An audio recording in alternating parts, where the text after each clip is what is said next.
presented by The Boys, taking the fight to superheroes on Amazon Prime Video on July 26th.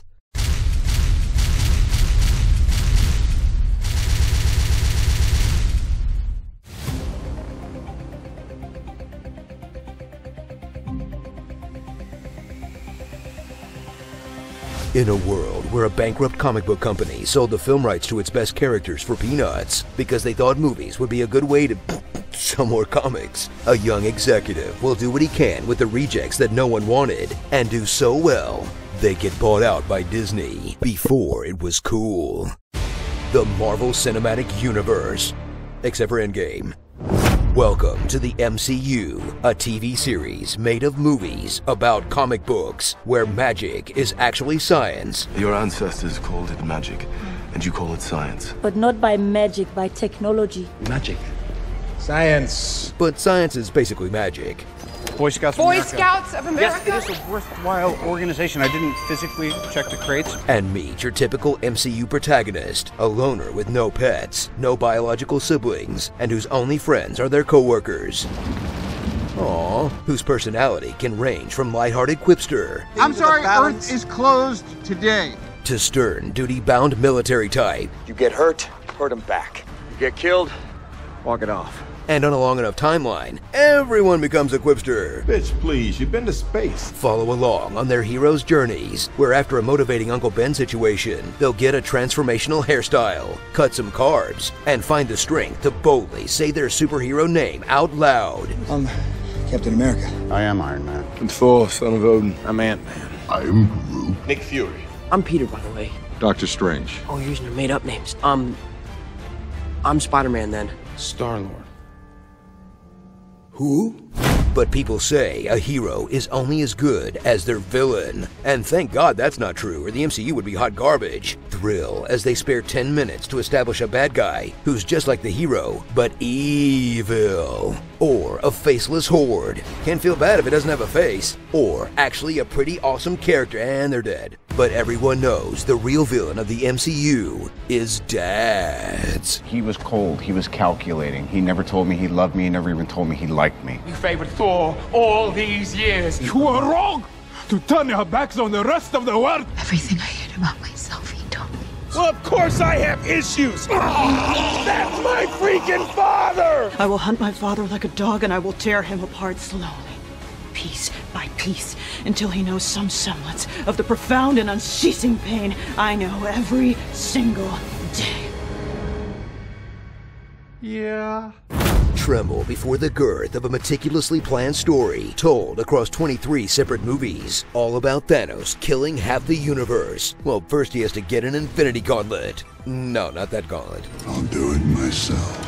Yeah, that one. And then gather the Infinity Stones. Well, send proxies to get them. And he gives one away, but eventually he'll get the stones. Some aren't stones. While the other relics often appear as stones, the ether is fluid. But then he'll kill half the universe, which also doesn't make much sense. Oh, also, the timeline doesn't work out. Maybe this wasn't so planned out after all. But the films do sort nicely into 3 distinct phases. The conventional pop songs phase, the boundary-pushing experimental phase, then the woo, we can do no wrong, I'm a golden god phase. And if Rock Docs have taught me anything, phase 4 will have the MCU puking in the gutter, wondering where it all went wrong. Journey from the farthest reaches of Viking space, to alternate dimensions, to the wonders of Earth. Oops, that one's Utopia. And marvel at how everything still kinda looks and feels the same, as visionary indie filmmakers are funneled into the Marvel style of overlit digital video where everything is CGI. Every story is full of sexless romance that never takes off. No! What the hell? Bloodless violence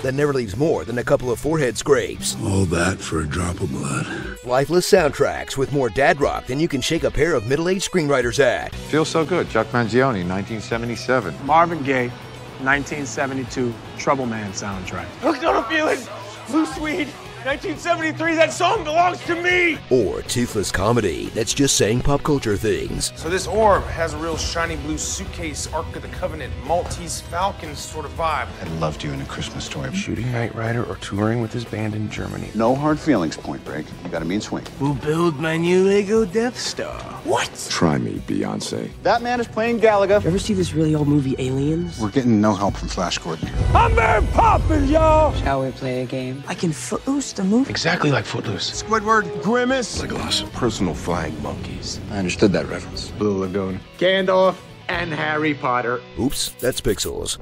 So settle in for an interconnected movieverse that had a 1 in 14,605 shot of working. But those odds didn't stop every other studio from awkwardly mashing their IPs together like a junior high dance floor, leaving Marvel as the only one standing in a dying industry. I could do this all day. But launching a whole new industry of Marvel movie news, theory and analysis, channels that just complain about Marvel movies, and even comedy web series that would have died a long time ago if Marvel movies weren't so popular. So one way or another, in the end, everyone's getting paid by Disney. You shills. Starring science geniuses. It could achieve heavy ion fusion at any reactor on the planet. Quantum phase is when an object moves through different states of matter. An Einstein-Rosen bridge is a theoretical connection between two different points of space. The wormhole. The quantum system would revert back to separate states of matter. Why didn't you just reprogram the synapses to work collectively? When did you become an expert in thermonuclear astrophysics? Last night. Jumping out of airplanes.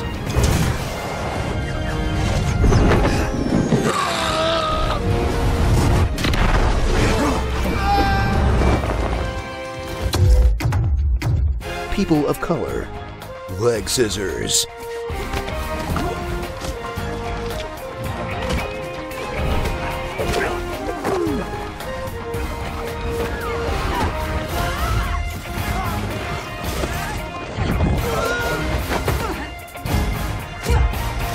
Trains?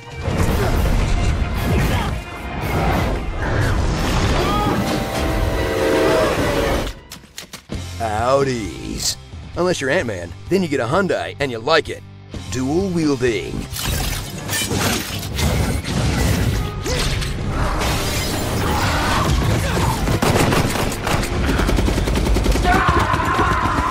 Dick measuring.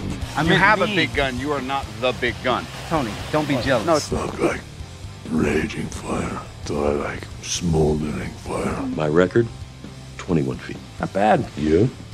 65 feet. Whoa. Yeah. Huge. 65. You get an Iron Man suit, and you get an Iron Man suit, and you get an Iron Man suit. Weird non-Stan Lee cameos. Hey, the Oracle of Oracle. Good idea for an electric jet.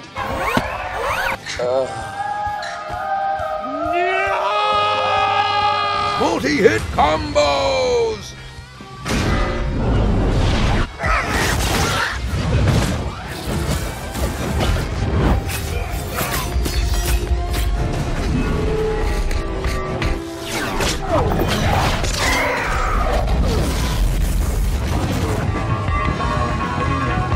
Are you sure you know how to fly this thing? You know how to fly this thing?